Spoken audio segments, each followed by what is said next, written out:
ములుగు జిల్లా కేంద్రంలోని pump house నుండి జంగాలపల్లి, బంజారుపల్లి గ్రామాల చెరువులకు సాగు వదిలిన పంచాయతీరాజ్, స్త్రీ శిశు సంక్షేమ మంత్రివర్యులు డాక్టర్ సీతక్క గారు ఈ సందర్భంగా మాట్లాడుతూ గోదావరి వద్ద ఉన్న ఈ ప్రాంతానికి చుక్క నీరు ఇవ్వకుండా ఇతర ప్రాంతాలకు మన నీళ్లను తీసుకుపోయి గత ప్రభుత్వం ఈ ప్రాంతానికి అన్యాయం చేసిందని, త్వరలోనే ముఖ్యమంత్రి గారిని కలిసి పంప్ హౌస్ నుండి మిగతా మండలాలకు కూడా సాగునీరు ఇచ్చే విధంగా చూస్తానని మంత్రి సీతక్క గారు అన్నారు.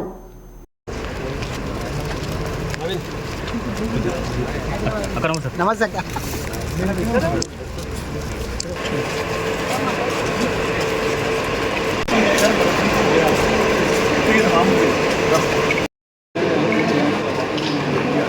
మేడం అన్యాయం చేసింది మాకు తెలంగాణ ప్రభుత్వం కూడా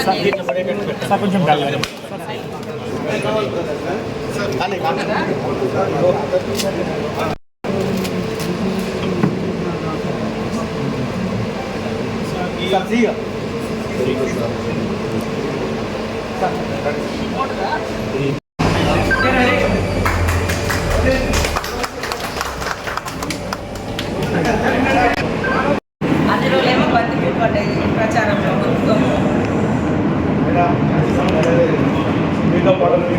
నేను ఇవన్నీ బాగా చేసినప్పుడే నా లక్ష్యం నెరవేరినట్టు, లేకపోతే నేను అందుకనే టెన్షన్లో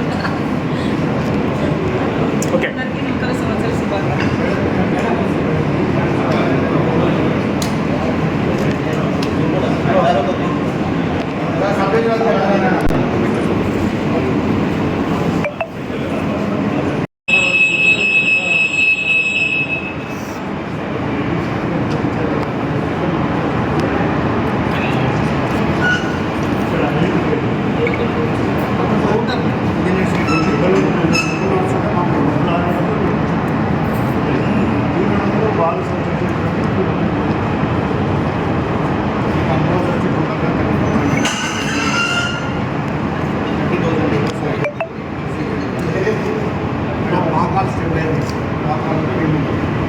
దాని తర్వాత ఏంటంటే మళ్ళీ ఇంటర్ కనెక్షన్ మేడం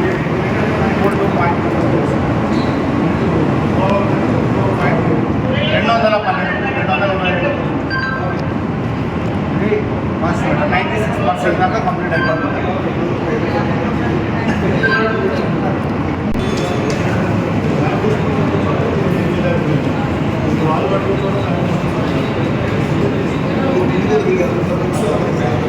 వాటర్ ఎప్పుడు కావాలన్నా రామచంద్రాపూర్ పోయేది ఫెసిలిటీ లైటెన్స్ పోతుంది మేడం, పోతుంది.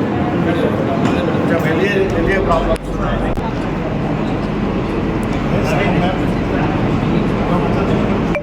మేడం. మన రామప్పల్లి ఇంకా నుంచి facility package madam. Ramappa to Pakala connection దీనికి వెళ్ళి ఇంటర్ కనెక్షన్ చేస్తాం మేడం. నెక్స్ట్ మన రామప్ప నుంచి లక్నవరం లేకపోతే మొత్తం స్టెబిలైజేషన్. నెక్స్ట్ ఇక్కడ నుంచి రోడ్ టన్నల్. నెక్స్ట్ వచ్చేసి మేడం ఇది బంగాపల్లి చెరువు, ఇది ములుగు కన్పూర్, ఇది కూడా ఆయకట్ అయిపోతుంది మేడం. ఇది ఇంతమందికి ఇచ్చుకుంటూ ప్యాకేజ్ ఫేజ్ 3కి కూడా 36 టీఎంసీ పూర్తిగా నిర్లక్ష్యం చేసింది. ఇక్కడటువంటి నీళ్లను బయటి ప్రాంతాలకు తీసుకెళ్లడం కోసం వేల కోట్ల రూపాయలు ఖర్చు పెట్టింది తప్ప మనకు ఒక్క పాయింట్ కూడా ఇచ్చి నీళ్ళు ఇవ్వడానికి ముందుకు రాలేదు. మేము అనేక సార్లు రివ్యూలు కూడా పెట్టి ప్రభుత్వం దృష్టికి తీసుకెళ్ళినాము. మరి గతంలో కూడా ఇప్పుడు ఇస్తాం అప్పుడు ఇస్తామని చెప్పారు కానీ ఇవ్వలేదు. నీటి సంపద ఉన్నది, అటవీ సంపద ఉన్నది, కానీ రాష్ట్రంలో అత్యంత తక్కువ ఆదాయం వచ్చేటువంటి జిల్లాగా ములుగు జిల్లా ఉండడం అనేది కూడా, చివరి జిల్లాగా ఉండడం అనేది కూడా బాధాకరం. ఎందుకంటే ఏ ప్రాంతం అయితే పాడి పంటలతో మరి వర్ధిల్లుతో విరాజిల్లుతుందో ఆ ప్రాంతము అభివృద్ధి పదంలో కూడా ముందుకెళ్తుంది. మనకు అడవులు ఉన్నాయి, నీళ్లు ఉన్నాయి, వ్యవసాయ భూములు ఉన్నాయి, కానీ పంటలు లేక రైతులు మరి ఆదాయం లేక అభివృద్ధిలో దూరమై అంటే వెనుకబడిపోయినటువంటి పరిస్థితి.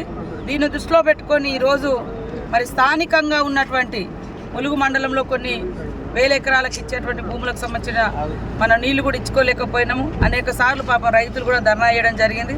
ఇప్పుడు సి గారు ఇక్కడికి వచ్చి మరి మేమందరం సంబంధిత ఐబీ అధికారులు కానీ రైతుల కోరిక మేరకు స్థానికంగా జంగాలపల్లి తర్వాత ఇంచెర్ల ఇటు కాసిందేపేట ఈ ప్రాంత రైతులకు కొంత మేర కన్నా తాత్కాలికమైనటువంటి నీటి సదుపాయం కోసం ఈరోజు చిన్నగా మరి గేట్లను ఎత్తివేసేటువంటి అంటే ఓపెన్ చేయడం జరిగింది. నేను ఈ యొక్క నీళ్లను స్థానిక ప్రాంత రైతులకు వాడుకోవడం కోసం మరి సీఎం గారు రేవంత్ రెడ్డి గారి దృష్టికి తీసుకెళ్ళి అదేవిధంగా సంబంధిత శాఖ మంత్రులు ఉత్తమ్ కుమార్ రెడ్డి గారి దృష్టికి కూడా తీసుకెళ్ళి మన ములుగు నియోజకవర్గాన్ని సస్యశ్యామలం చేస్తూ మిగతా ప్రాంతాలకు మనం వ్యతిరేకం కాదు. కాకపోతే కళ్ళ ముందు కాలువలై నీళ్లు బయటికి పోతుంటే ఏదైతే తెలంగాణ నీళ్లు నిధులు మరి స్థానికులకు తెచ్చుకున్నామో ఆ నీళ్ళే మనకు స్థానికులకు అన్యాయం జరిగింది. 100 కిలోమీటర్ల గోదావరి ఉన్న ఒక్కటంటే ఒక్క లిఫ్ట్ ఇవ్వలే 10 సంవత్సరాల టీఆర్ఎస్ పాలనలో.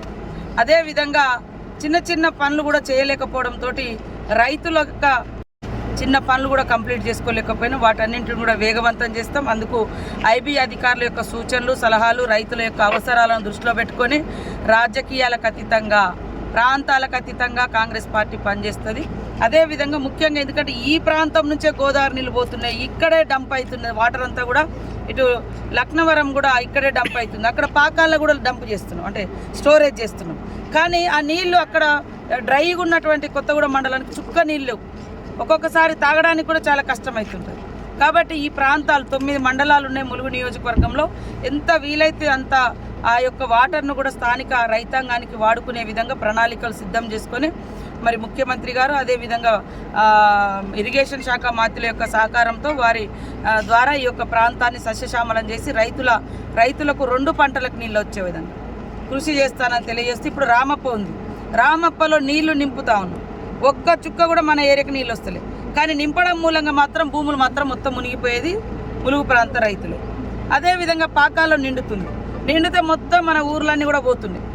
అక్కడ మరి నేను కూడా ఎక్కువ శాతం పోయినప్పుడు చూస్తే మొత్తం పంటలన్నీ మునిగిపోతున్నాయి. యాసింగ్ ఎత్తమంటే కూడా ఏనెత్తలేదు.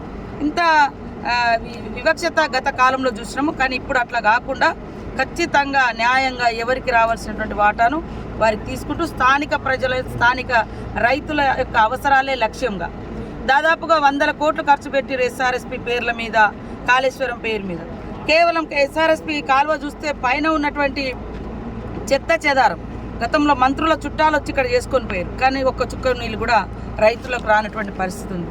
ఏమన్నా మాట్లాడితే రాజకీయాలు అంటారు. రాజకీయాలు కాదు, వాస్తవాలు మాట్లాడుతున్నారు.